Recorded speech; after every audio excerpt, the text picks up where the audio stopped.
The Happy Prince. Part 1. The Ruby. On a tall column in the city, there is a statue of the Happy Prince. He is covered with gold.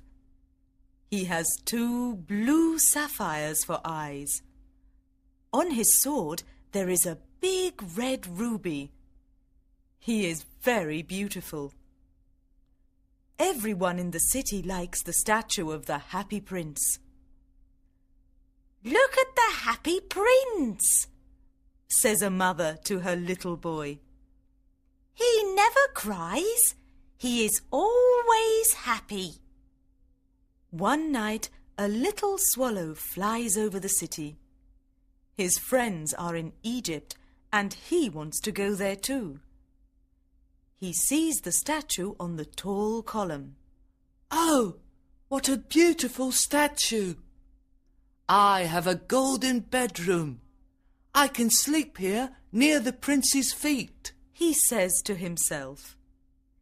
He puts his head under his wing. Suddenly, a big drop of water falls on him. Then another drop falls. "How strange! There aren't any clouds in the sky, but it's raining." Another drop falls, and the swallow looks up. The Happy Prince is crying. There are tears on his golden face. His face is very beautiful. The little swallow is sad. "Who are you?" he asks. "I am the Happy Prince." "Why are you crying?" asks the swallow. "The people in the city call me the Happy Prince. In the castle, I was happy. Everything there was beautiful.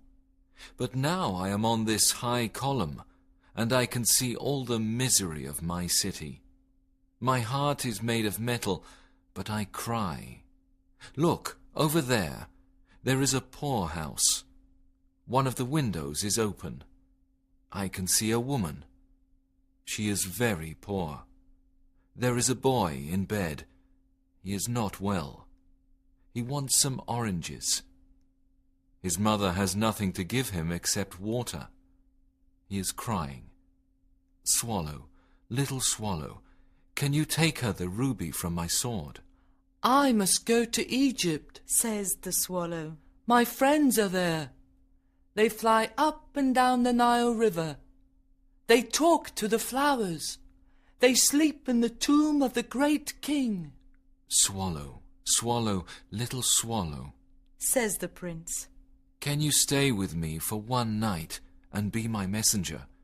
The boy is very ill, and his mother is very sad." The Happy Prince is sad. The little swallow is sorry. "It is very cold here," he says.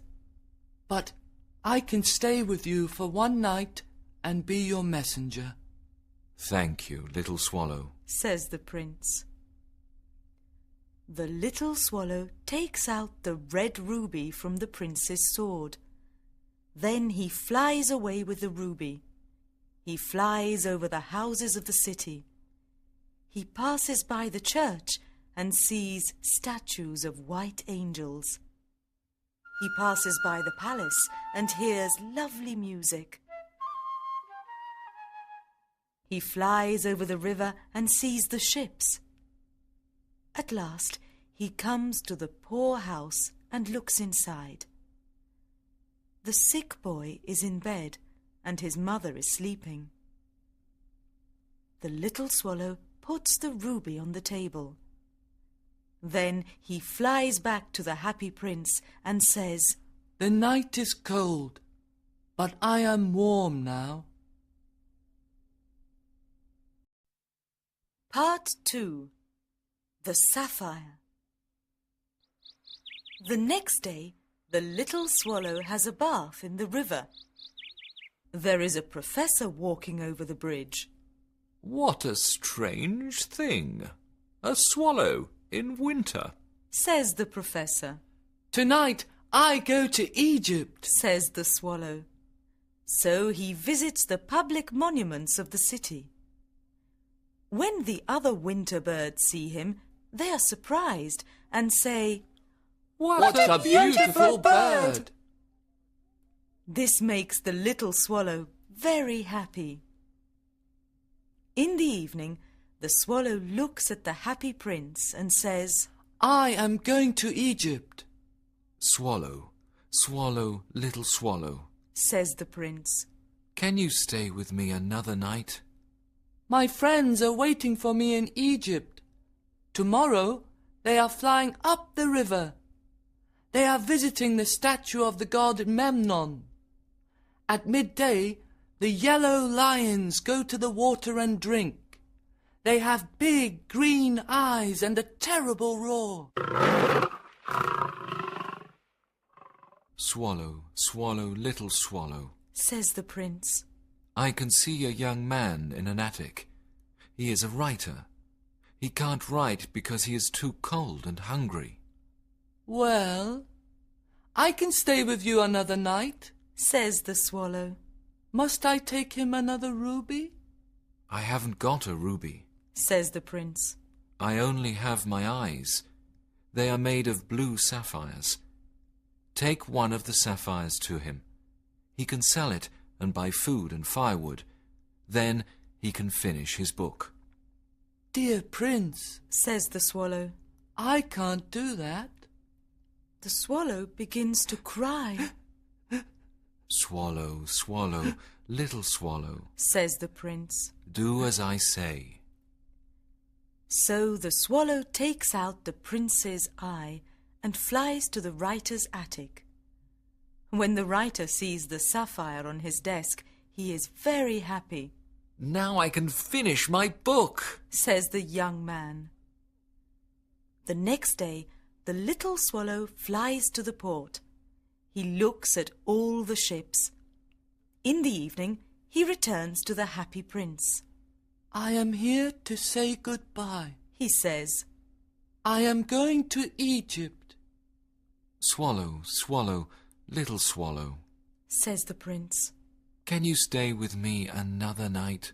It is winter, and it is cold here. In Egypt, the sun is warm.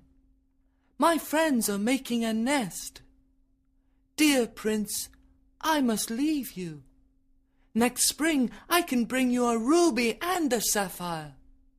In the street below, Says the happy prince. there is a little match girl.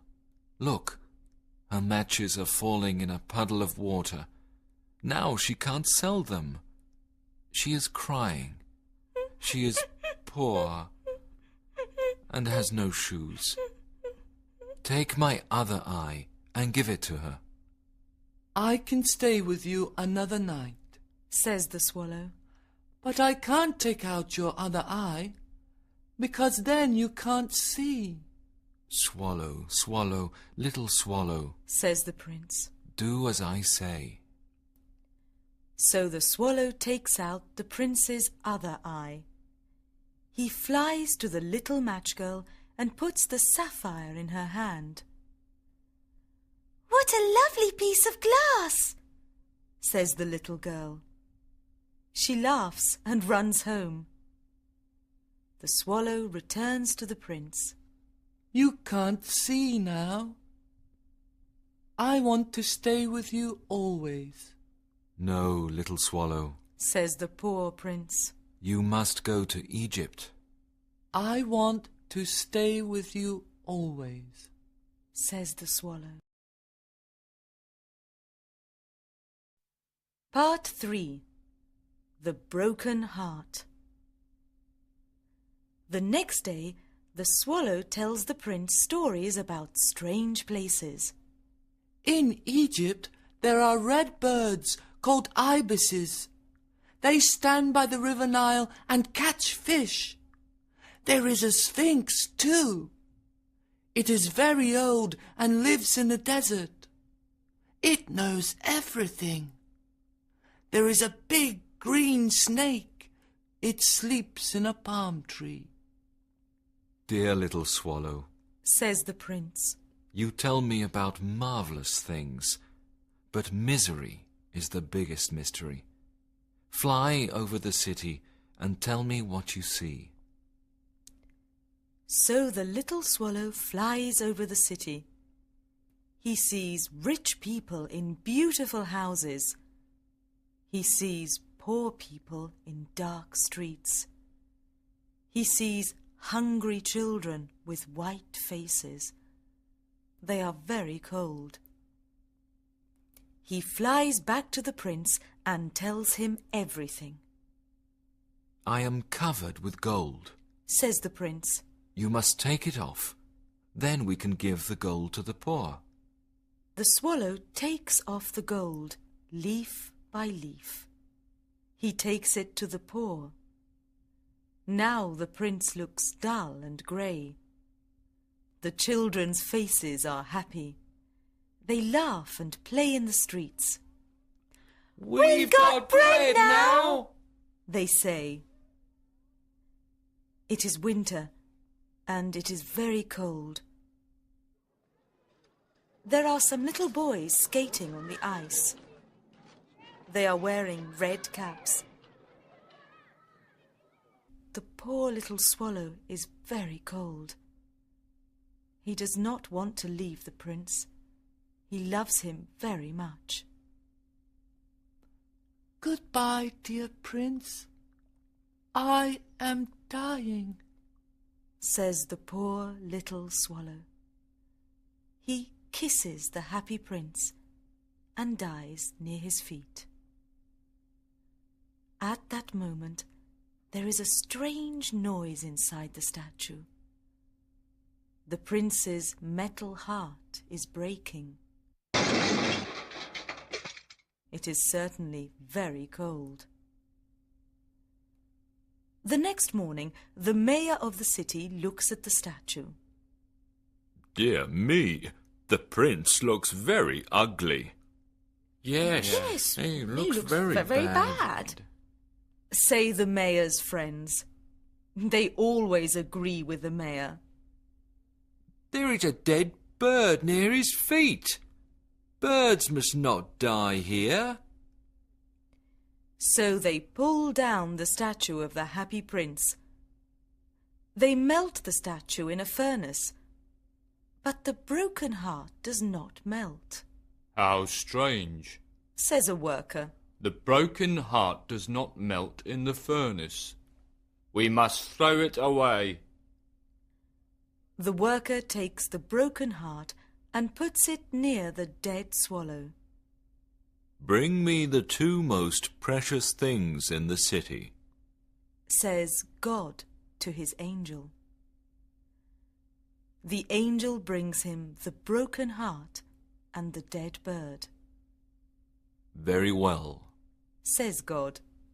In my garden of paradise, this little bird can sing and the happy prince can live forever.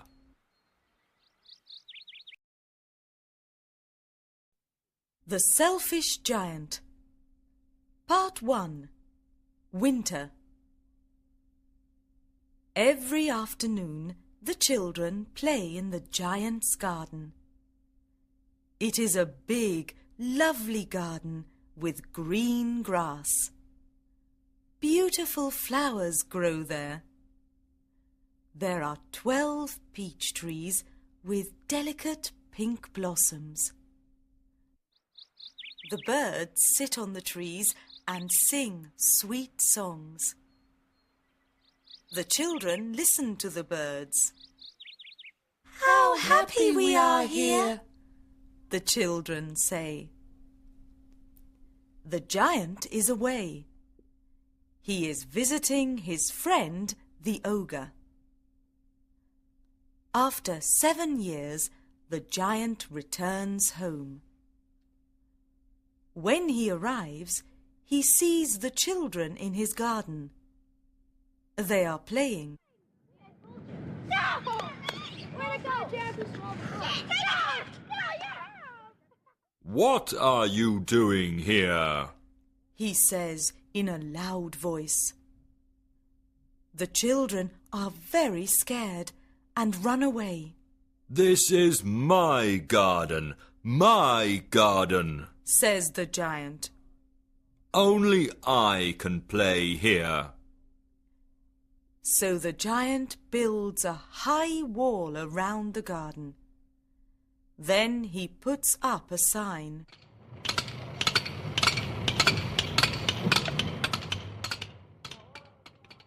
No one must enter. He is a very selfish giant. Now the poor children have no place to play. They can't play on the road. There are big stones on the road, and the children don't like them. After school, the children walk near the high wall. They talk about the beautiful garden inside. It is spring, and there are little blossoms and little birds everywhere. But in the garden of the selfish giant, it is still winter. The birds do not sing there because there are no children. There are no blossoms on the trees. A beautiful flower puts its head out of the grass. It looks for the children. It sees the sign and goes back into the ground. It goes to sleep. Only the snow and the frost are happy. Spring doesn't come to this garden, they say. We can live here all year. The snow covers the grass with her big white cloak. The frost paints the trees silver. The snow and the frost invite the north wind to stay with them. The north wind comes and blows all day in the garden. He has a big warm coat and a hat.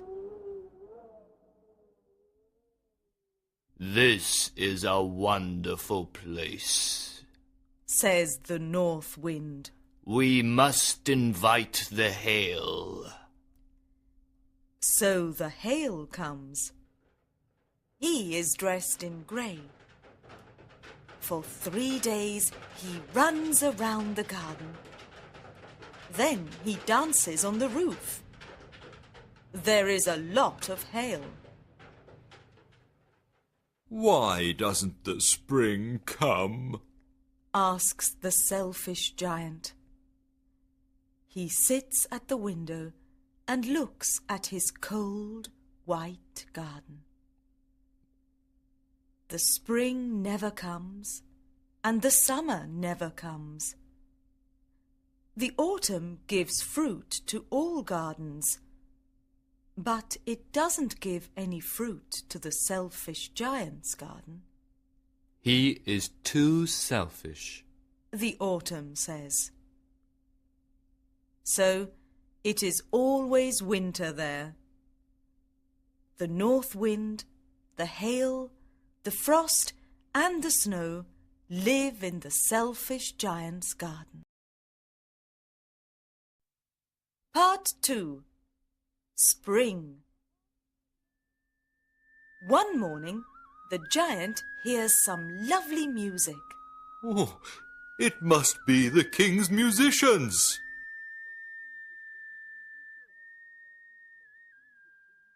Says the giant. A little bird is singing a lovely song. The hail stops dancing on the roof. The north wind stops blowing. There is a sweet perfume in the air.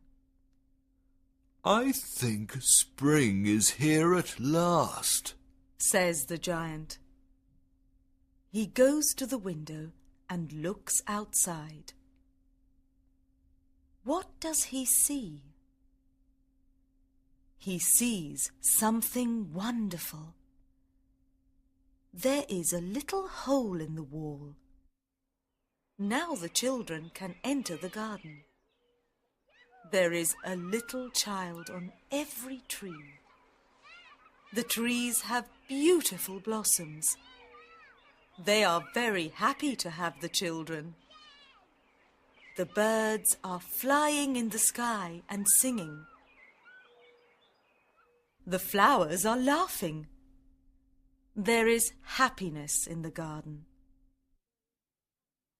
But it is still winter in one corner of the garden. In that corner, there is a little boy. He is very small and he can't climb the tree.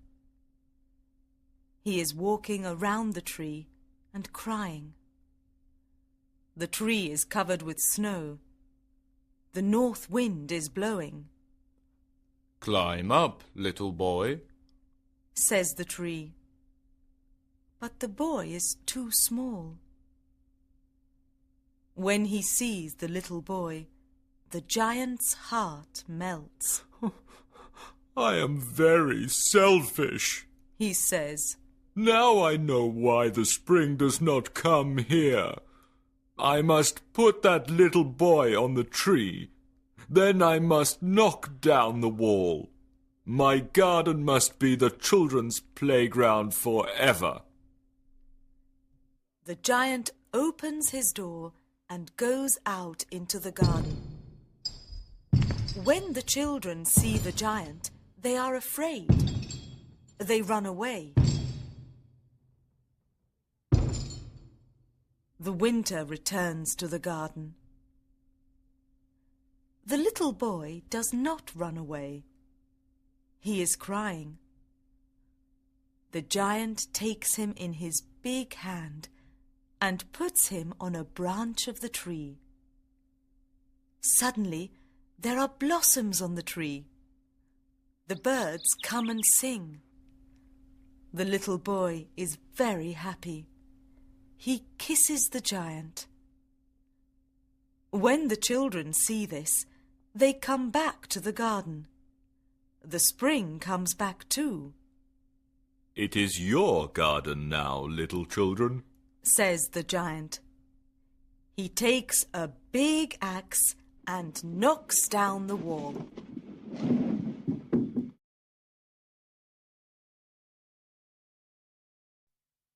Part 3. White Blossoms. At 12 o'clock, people go to the market. They see the giant playing with the children in the beautiful garden. The children play all day. In the evening, they say goodbye to the giant. Where is the little boy? Asks the giant. We don't know, answer the children. You must tell him to come tomorrow, says the giant. We don't know where he lives, say the children. The giant is very sad and says, He is my little friend, and I want to see him. Every afternoon, after school, the children play with the giant. The giant is very kind to the children, but he wants to see his first little friend. Where is he? He says to himself.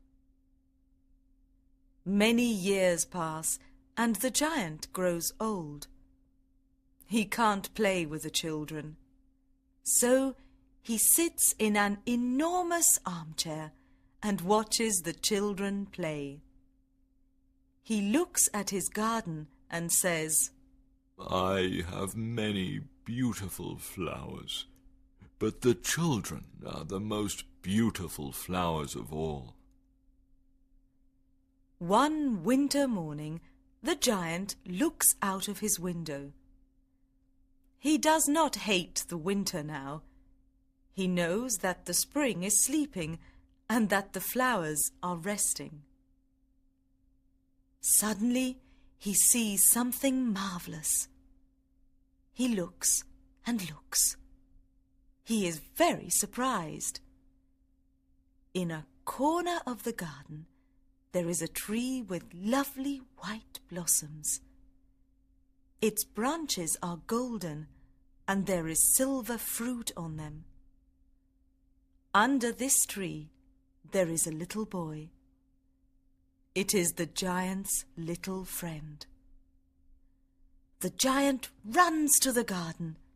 He is very happy. He runs across the green grass and goes to the child. When he is near the child, he becomes angry. He says, "What are these wounds?"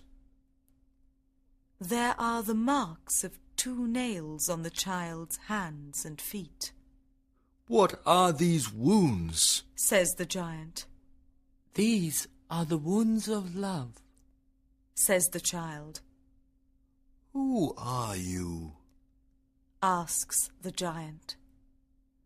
The giant has a strange sensation. He kneels in front of the little child. The child smiles at the giant and says, you let me play in your garden. Today you can come with me to my garden. It is paradise. When the children come to the garden, they find the giant dead under a tree. He is covered with white blossoms.